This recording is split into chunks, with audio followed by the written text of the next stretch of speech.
Hi, this is Deb from Deb's Days. It's Tutorial Tuesday and I have another fun fabric project for you. Today we're going to make these homemade fabric Easter eggs. They're a great little sewing project to decorate your home for the Easter holiday. These fabric Easter eggs are filled with fiber-filled stuffing, just like the fabric carrots we made last week. So if you have some leftover filling from that project, you're almost all set for this week's project.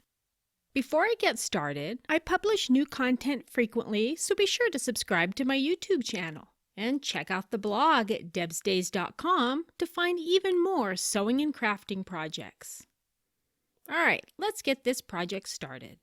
Along with your regular sewing supplies, for this project you will need 4 pieces of fabric measuring 3 inches by 5 inches.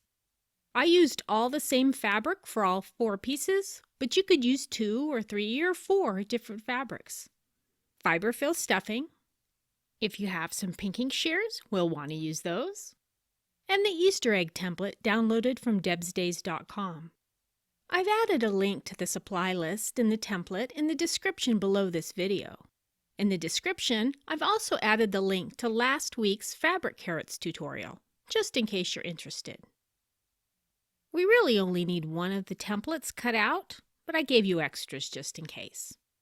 Right, we need to first take a piece of the fabric and place it with the right side facing up. On top of that, place another fabric with the right side facing down. On top of that, another piece of fabric, right side facing up, and another right side facing down. Put your template right smack dab in the middle of it and pin it on. You can use your rotary cutter or your scissors to cut that whole stack at once.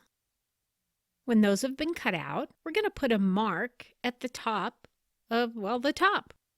I'm just using a pencil to mark it. It's going to be inside the seam allowance, so I'm not going to see it from the outside. You could even actually put a T for top if you wanted. And then we're going to separate it into the 2 stacks. Now I'm going to go to the sewing machine and I'm going to start right here, right up here at the top. And I'm going to come all the way down the side and end down here using a 1/4 inch seam allowance.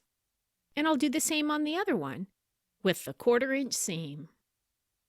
I've stitched both of those.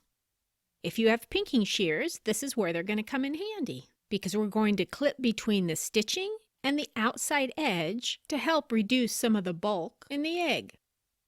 Be sure not to cut into the stitching or you will have made some extra work for yourself. Do that with both pieces. Now take one of the pieces and turn it right side out.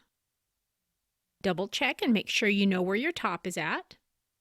Now this is my top on my other piece, and I'm going to match the top seam with the top seam and place it with the right sides of the fabrics facing together. Match up those seams there and pin it in that spot. Do that with both of those seams, and then we're going to pin the sides. Now I'm going to sew all the way around. I am going to leave a space for turning. Make sure you check your seams as you're sewing to make sure they're lined up. I've gone ahead and sewn all the way around and left that space for turning. I'm going to grab my pinking shears again, and I'm going to again clip between the stitching and the edge all the way around. I'm not going to touch that spot where we need to turn it. I'm going to leave that alone.